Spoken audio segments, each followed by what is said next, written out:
नमस्कार, मैं हूं आपके साथ मोनिका गुप्ता और आप देख रहे हैं हर खबर। बुलेटिन की शुरुआत खास खबरों के साथ करेंगे। हरियाणा और पंजाब में लगातार चंडीगढ़ पर अपना अपना दावा। एसवाईएल के पानी को लेकर टकरार, पंजाब यूनिवर्सिटी पर बवाल। तो वहीं अब चंडीगढ़ में हरियाणा विधानसभा का नया भवन बनाने को लेकर के पंजाब हरियाणा में रार और बढ़ गई है। और तो और इस मुद्दे पर विपक्ष भी सरकार को कटघरे में खड़ा कर रहा है। ये रिपोर्ट देखिए।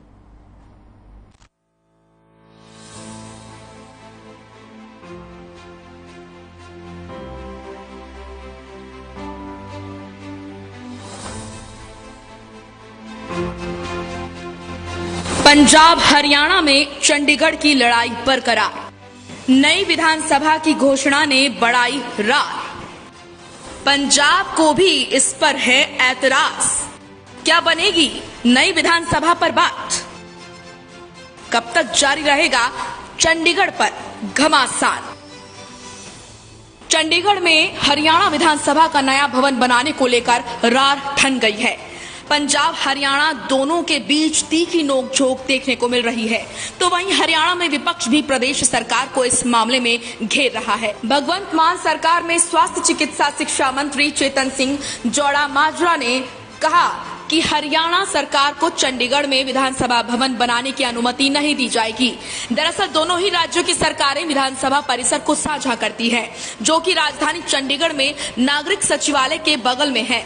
साथ ही पंजाब के सीएम भगवंत मान ने भी केंद्र से अपील की है कि वो हरियाणा की तर्ज पर पंजाब को अपना विधानसभा भवन बनाने के लिए चंडीगढ़ में जमीन आवंटित करे और साथ ही अलग हाई कोर्ट की भी मांग की। तो वहीं पंजाब में भी विपक्ष ने इस मसले पर सीएम मान को घेरा और कहा कि इस तरह के कदम से चंडीगढ़ पर पंजाब का दावा कमजोर होगा। सबसे पहले आपको सुनाते हैं इस मुद्दे पर राजनीतिक पार्टियों की क्या कुछ प्रतिक्रियाएं रही। प्रदेश की शिक्षा मंत्री कंवरपाल गुर्जर का कहना है कि पंजाब सरकार का पंजाब की नई विधानसभा के लिए जमीन की मांग करना, इस बात में कोई तर्क नहीं है। देखिए, अगर कुलदीप बिश्नोई जी भारतीय जनता पार्टी ज्वाइन करना चाहते हैं तो हमें तो कोई इतराज नहीं। हम तो लोगों को इतरों को मेंबर बनाते हैं। आज भारतीय जनता पार्टी है जो दुनिया की सबसे बड़ी पार्टी है। और कुलदीप बिश्नोई जी भी अगर शामिल होना चाहते हैं तो हमारा क्या इतराज? ठीक है, वो लीडरों से मिल रहे, जो भी फैसला करेंगे ठीक है, स्वागत है। तो वहीं शहरी स्थानीय निकाय मंत्री डॉक्टर कमल गुप्ता ने कहा कि चंडीगढ़ पर हरियाणा का हक है और चंडीगढ़ में ही बनेगी हरियाणा की नई विधानसभा।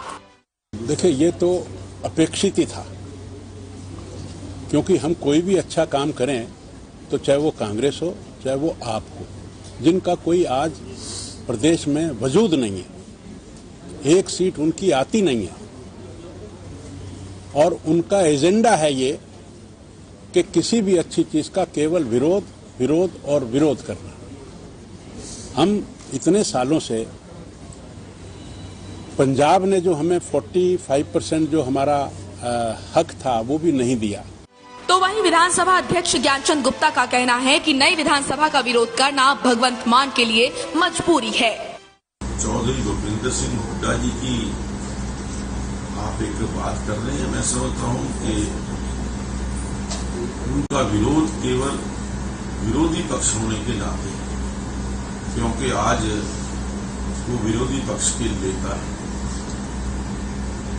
कभी भी शायद 10 साल आदरणीय चौधरी भूपेंद्र सिंह हुड्डा मुख्यमंत्री रहे, कभी भी उन्होंने इस संवैधानिक संस्थान को मजबूत करने के लिए, संवैधानिक व्यवस्था को मजबूत करने के लिए कभी सोचा ही नहीं। आज तक उनके 10 साल के शासनकाल में या उससे पहले भी जो हरियाणा प्रदेश के अंदर जो नियम और कानून लागू होते थे वो पंजाब के लागू होते थे। उन्होंने 10 साल तक जो हरियाणा प्रदेश के ऊपर शासन किया वो तो they were governed by the Punjab bylaws, Punjab act. तो हमने आकर के उस पंजाब एक्ट को हरियाणा का एक्ट बनाया। तो वहीं सांसद सुनीता दुग्गल ने अमित शाह का आभार जताते हुए कहा कि चंडीगढ़ पर हरियाणा का पूरा हक है। हरियाणा का दावा है बिल्कुल चंडीगढ़ के ऊपर, और इसलिए आपने देखा होगा कि माननीय जो हमारे गृह मंत्री जी हैं उन्होंने ये कहा है कि जो हमारी विधानसभा है वो चंडीगढ़ के अंदर ही उसके लिए स्थान दिया जाएगा, तो चंडीगढ़ में ही उसके लिए स्थान दिया जाएगा। इस बात के लिए हम उनका धन्यवाद करते हैं और बहुत ही पुरानी मांग थी ये, और मैं इस बात के लिए गृह मंत्री जी को धन्यवाद करती हूँ कि उन्होंने इस चीज का संज्ञान लिया और बहुत जल्द जो है वो चंडीगढ़ के अंदर हरियाणा के लिए अलग विधानसभा जो है उसका वहां पर नहीं। देखिए, ऐसा है कि ये उनका प्रेरोगेटिव नहीं है, ये उनके अधिकार क्षेत्र में नहीं आता है। जो गृह मंत्रालय है उनके अधिकार क्षेत्र में आता है कि चंडीगढ़ में जो है कि वहां पर किसको कहाँ क्या स्थान देना है, और उस बात के लिए गृह मंत्री जी ने बिल्कुल जो स्पष्ट रूप से कह दिया है। तो मुझे लगता है कि इसमें किसी भी राज्य के जो अधिकारी हैं या किसी भी राज्य के जो प्रतिनिधि हैं उनको इस तरह की बात करने का कोई औचित्य नहीं है। नेता प्रतिपक्ष भूपेंद्र सिंह हुड्डा का कहना है कि अगर नई विधानसभा बनती है तो चंडीगढ़ पर हरियाणा का हक कमजोर होगा। किसी ने इस फैसले का स्वागत किया तो किसी ने इस पर आपत्ति जताई। इस मुद्दे पर विपक्ष प्रदेश और केंद्र सरकार का विरोध करता नजर आया, तो वहीं पंजाब का तो इस पर पहले से ही ऐतराज है। अब देखना होगा कि चंडीगढ़ पर ये रार आखिर कब और कैसे खत्म होगी, या फिर ये मसला यूं ही उलझता रहेगा। ब्यूरो रिपोर्ट, हर खबर। नरवाना के विधायक रामनिवास सुरजाखेड़ा ने एक बार फिर डिप्टी सीएम दुष्यंत चौटाला से नाराजगी जाहिर की है। उन्होंने कहा है कि दुष्यंत चौटाला से हमारे काम पूरे नहीं हो पाते हैं। साथ ही कहा कि डिप्टी सीएम दुष्यंत चौटाला के पास शायद कोई ऐसी मशीन है जो लेट प्रोसेस होकर काम करती है। इस दौरान विधायक रामनिवास ने मुख्यमंत्री मनोहर लाल की जमकर तारीफ की। उन्होंने कहा कि सीएम बिना किसी भेदभाव के काम कर रहे हैं।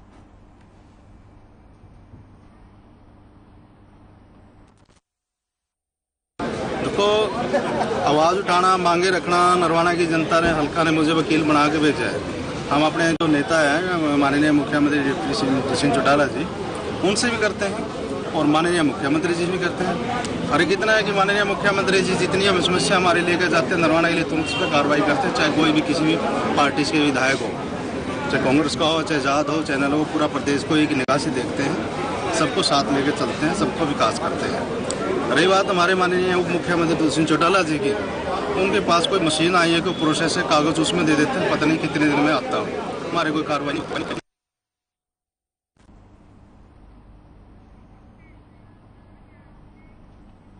वहीं भिवानी के एक निजी बैंक में बैंक कर्मी और बिल्डिंग मालिक के बीच झड़प हो गई, जिसमें बैंक कर्मी गंभीर रूप से घायल हो गए, जिसे इलाज के लिए अस्पताल में भर्ती कराया गया।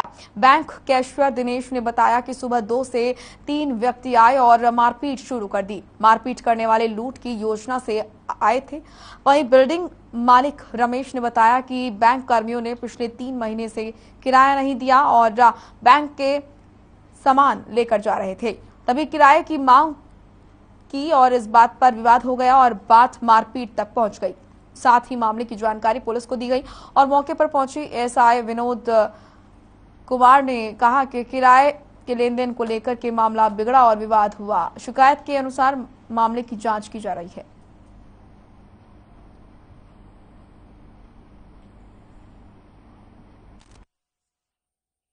फोन 112 पर आया था और 112 कॉल पर मैं मौके पहुंचा था न्यू भारत नगर में।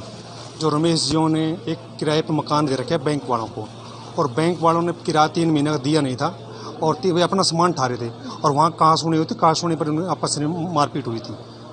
क्या कर रहे हैं? अब जांच चली हुई है।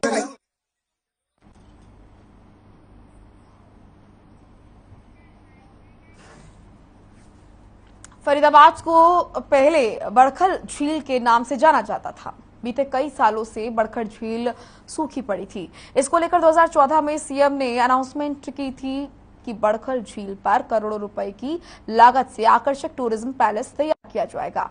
वहीं अब बड़खल झील के पुनरुद्धार के नवीनीकरण और इन तमाम चीजों को लेकर केंद्रीय मंत्री कृष्णपाल गुर्जर ने प्रेस कॉन्फ्रेंस की। केंद्रीय मंत्री कृष्णपाल गुर्जर ने कहा कि बड़खल झील पर अब फिर पिकनिक स्पॉट बनेगा। साथ ही बताया कि ये सभी काम सितंबर 2023 तक पूरे हो जाएंगे।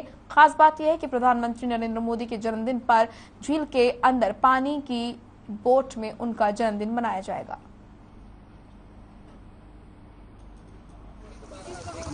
एनसीआर का सारा टूरिस्ट सैटरडे और संडे को यहाँ पर पैर रखने के लिए जगह नहीं होती थी, लेकिन पिछले 20-25 साल से ये वीरान हो गई। 30 साल से जब हम छोटे छोटे होते थे तो मेहमान आते थे तो उनको बड़कल झील जरूर लाते थे खाना खिलाने के लिए, घुमाने के लिए, लेकिन वो यादें रह गई। बड़कल झील लुप्त हो गई, टूरिज्म बिल्कुल एक तरह से यहाँ नगण्य हो गया।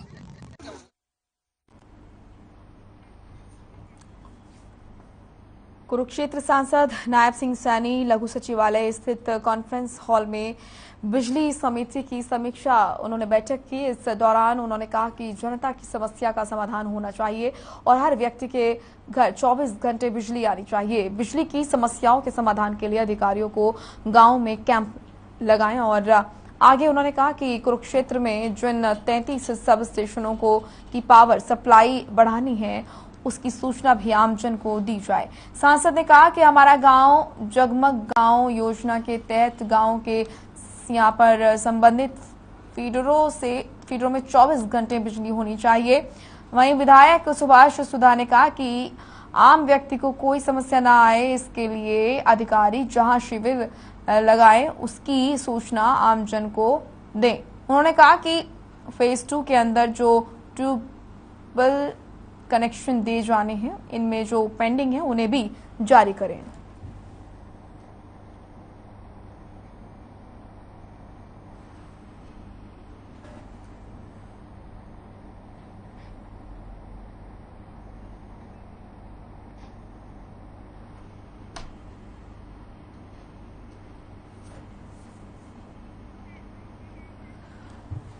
इंद्री विधायक रामकुमार कश्यप ने सिंचाई विभाग के विश्राम गृह में जन सुनवाई कार्यक्रम का आयोजन किया। विधायक ने जन सुनवाई कार्यक्रम के दौरान आए हुए लोगों की समस्याओं को सुना और मौके पर ही निदान करने का प्रयास किया।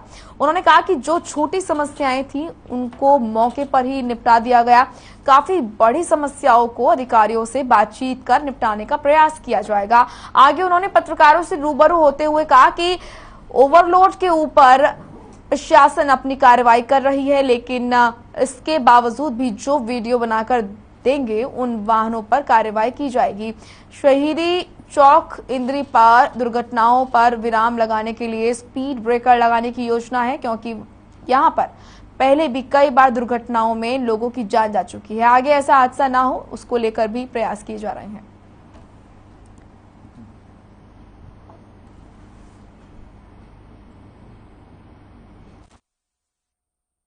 लेकर के अपने नागरिक आते हैं, अपने कार्यकर्ता आते हैं, उनके जो भी समस्या होती है उनके समाधान के लिए जो फोन के माध्यम से हो सकती है तो फोन के माध्यम से प्रयास करते हैं काम करने का।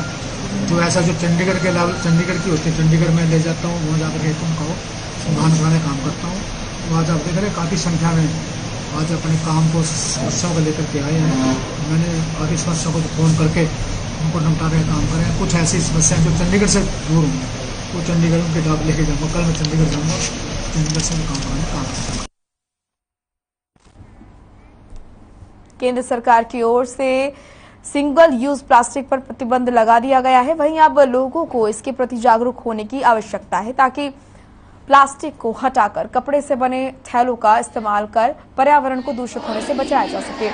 इसी कड़ी में रेवाड़ी के राजकीय कन्या वरिष्ठ माध्यमिक विद्यालय में पॉलिथीन हटाओ जीवन बचाओ जागरूकता सेमिनार का आयोजन किया गया, जिसमें मुख्य अतिथि के तौर पर प्लास्टिक हटाओ अभियान की ब्रांड एम्बेसडर थैला गर्ल नंदिनी यादव पहुंची और छात्राओं को प्लास्टिक के प्रति जागरूक करते हुए कपड़े से बने थैले का प्रयोग करने के प्रति प्रेरित किया।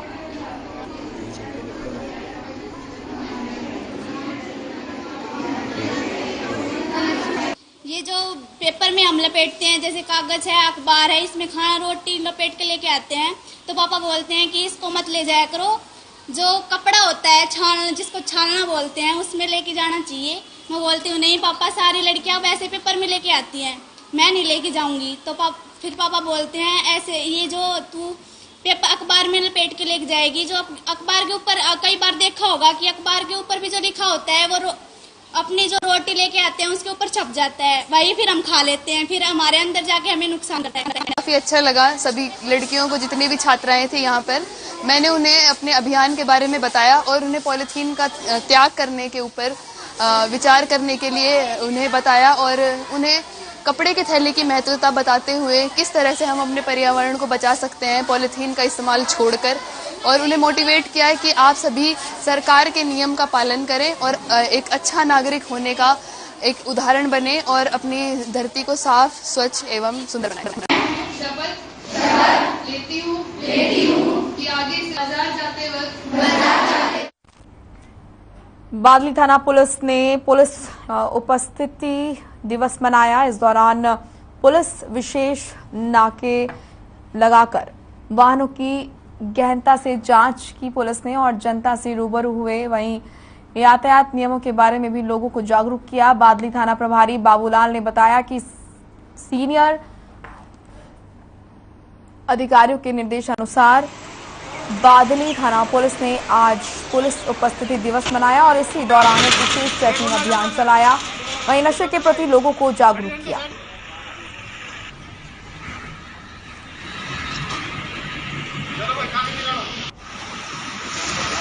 आज सीनियर अधिकारियों के आदेश अनुसार पुलिस प्रेजेंस डे है, तो पुलिस प्रेजेंस डे के उपलक्ष्य में आज विशेष चेकिंग अभियान चल रहा है। तो चेकिंग अभियान के दौरान संदिग्ध व्यक्ति को चेक कर रहे हैं और गाड़ियों की तलाशी ली जा रही है। किसी गाड़ी में कोई संदिग्ध चीज़ ना हो, इस चीज़ को बड़ी बारीकी से चेक किया जा रहा है और ये प्रोग्राम समय समय पर अधिकारियों की तरफ से आता रहता है और उसकी पालना में ये चेकिंग की जाती है।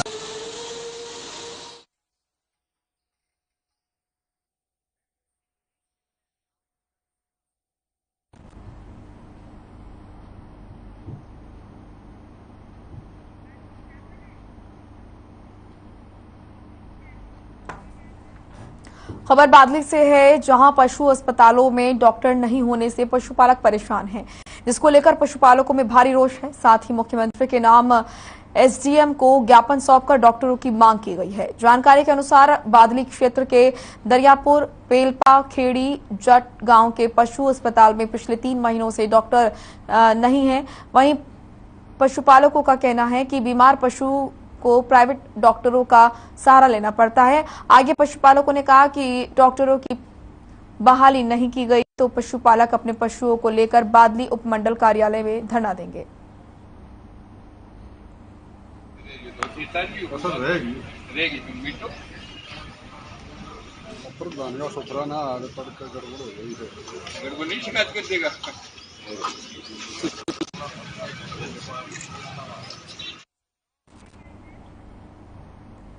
खबर अंबाला से है, जहां 17 जुलाई से 26 जुलाई तक कांवड़ शिविर का आयोजन किया गया। वहीं इसको लेकर अंबाला कैंट सदर थाना के एसएचओ ने संचालकों से मीटिंग की, जिसमें हरिद्वार जाने वाले कांवड़ियों की सेवा में लगने वाले लंगर और वहां ठहरने वाले कांवड़ियों के बारे में विचार विमर्श किया।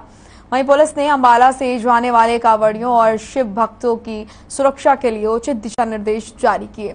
अंबाला कैंट थाना सदर एसएचओ नरेश कुमार ने कहा कि जो भी शिव भक्त कांवड़ लेकर हरिद्वार जाएंगे उन्हें पहले अपने नजदीक थाने में अपना नाम, पता सहित मोबाइल नंबर देना अनिवार्य रहेगा, ताकि अंबाला से हरिद्वार कांवड़ लेकर गए शिव भक्तों का रिकॉर्ड मेंटेन कर सकें। अन्यथा जो भी रास्ते में किसी आपराधिक गतिविधि में शामिल पाया जाएगा उसके खिलाफ कार्रवाई की जाएगी।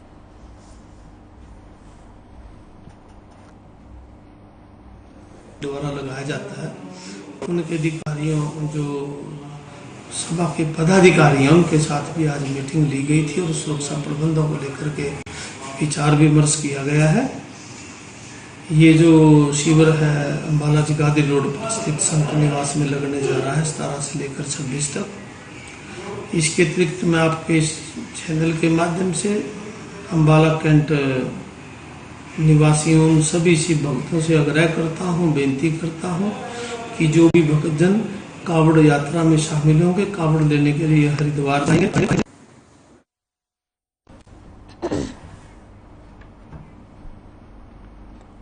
पहाड़ी क्षेत्रों में इन दिनों भारी बरसात हो रही है। यही वजह है कि नदियों का जलस्तर भी बढ़ा हुआ है। कुरुक्षेत्र के कस्बा शाहबाज और कई गांवों में गुजर रही मारकंडा नदी उफान पर है। नदी में 10,000 क्यूसेक पानी पहुंच गया है, जिसके को लेकर प्रशासन अलर्ट पर है। प्रशासन की तरफ से बाढ़ के खतरे को देखते हुए पुख्ता इंतजाम किए गए हैं। लोगों को एडवाइजरी जारी की गई है कि नदियों से दूरी बनाकर रखें।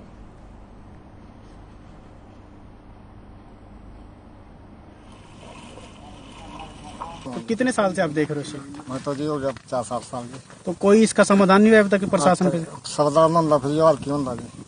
तो फसलें जो खराब हो जाती है इनका क्या है, मुआवजा वगैरह कुछ मिलता है? कभी नहीं मिल रहा जी। मेरा बिल्कुल सड़े खेत में खड़े करके लेकर गए थे, सारा कुछ तैयार होगा, पैसे नहीं दिया। ये पानी की दिक्कत हर साल आती है, तो क्या समाधान? यहाँ तो कोई समाधान नहीं है जी।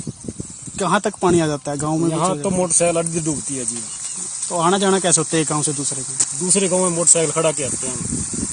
जब पानी पूरा जाता है ना तो काम भी ठप हो जाते हैं यहाँ पे। तो अभी 2 दिन पहले बारिश आई थी, तो किस प्रकार यहाँ पानी रहा? कितने? बहुत यहाँ तो देखने कोई अंदर ही नहीं आया।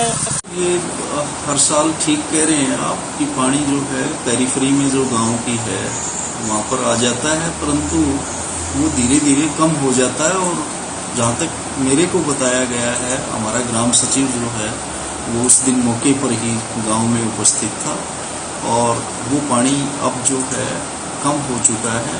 कोई गांव के अंदर पानी जो है वो नहीं जाता है।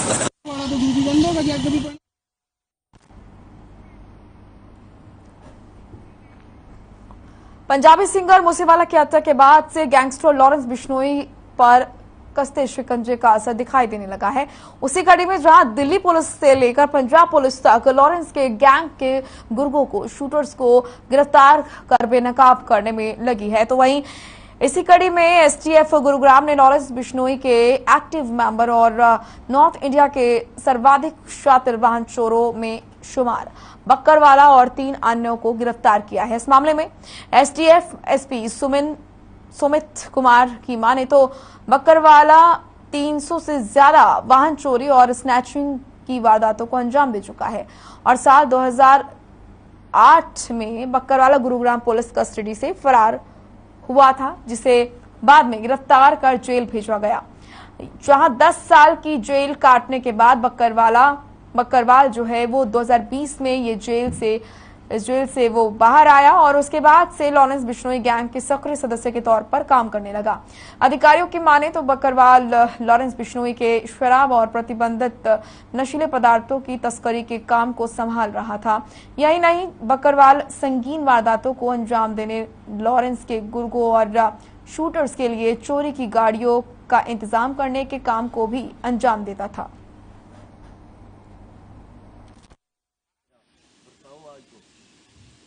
डीएसपी श्री सुरेंद्र किन्ना और इंस्पेक्टर विवेक मलिक की लीडरशिप में लॉरेंस बिश्नोई और काला गठड़ी गैंग के कुछ ऐसे शातिर शूटर्स को, गैंग मेंबर्स को गिरफ्तार किया है, जो न केवल इस सारे गैंग का सारा जो क्राइम से कमाया फाइनेंसेस है उसको हैंडल कर रहे थे, बल्कि इस गैंग का जो नारकोटिक्स का बिजनेस है, जो राजस्थान हरियाणा बॉर्डर के ऊपर लिकर स्मगलिंग का बिजनेस है, वह इस गैंग के क्राइम्स में यूज होने वाली जो गाड़ियां सप्लाई करने का काम है वो ये लोग देखते थे। इसमें जो सबसे इंपॉर्टेंट क्रिमिनल है उसका नाम है मनोज बक्करवाल। मनोज बक्करवाल नॉर्थ इंडिया का एक सबसे नोटोरियस कार छीनने वाला व लग्जरी गाड़ियां चोरी करने वाला क्रिमिनल है।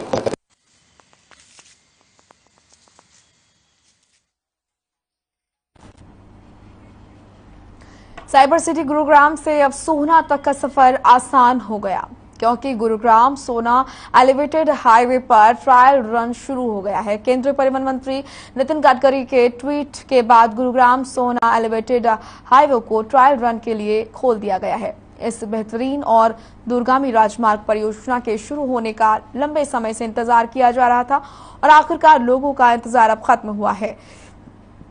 लोक संपर्क विभाग के डिप्टी डायरेक्टर ने बताया कि गुरुग्राम सोना एलिवेटेड हाईवे का उद्घाटन 17 जुलाई को किया जाएगा, जिसके बाद वाहन चालक इस रूट पर सफर कर सकेंगे। एलिवेटेड फ्लाईओवर को बनाने का काम 2018 में शुरू किया गया था, लेकिन कोरोना महामारी के चलते ये प्रोजेक्ट लेट होता चला गया। आपको बता दें कि गुरुग्राम सोना राष्ट्रीय राजमार्ग पर बने 7 किलोमीटर के कुल एलिवेटेड सेक्शन के साथ 6 लेन का एक्सेस कंट्रोल कॉरिडोर भी विकसित किया गया है। यातायात को और अधिक सुगम बनाने के लिए दोनों ओर 3-3 लेन की सर्विस रोड भी बनाई गई है। उसके साथ ही ये राष्ट्रीय राजमार्ग दिल्ली मुंबई एक्सप्रेसवे के साथ भी जोड़ा जाएगा, जिसमें रोड की कनेक्टिविटी और बेहतरीन होगी।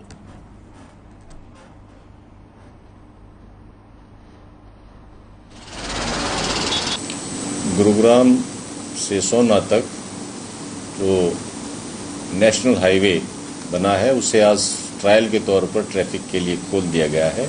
इसका विधिवत उद्घाटन बाद में होगा।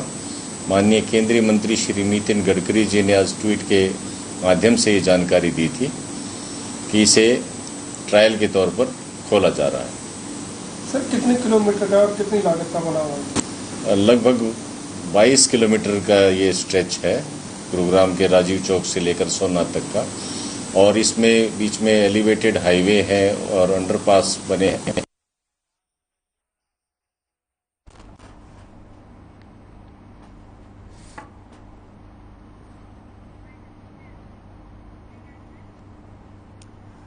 चलिए फिलहाल इस बुलेटिन में इतना ही। आप देखते रहिए हर खबर। नमस्कार।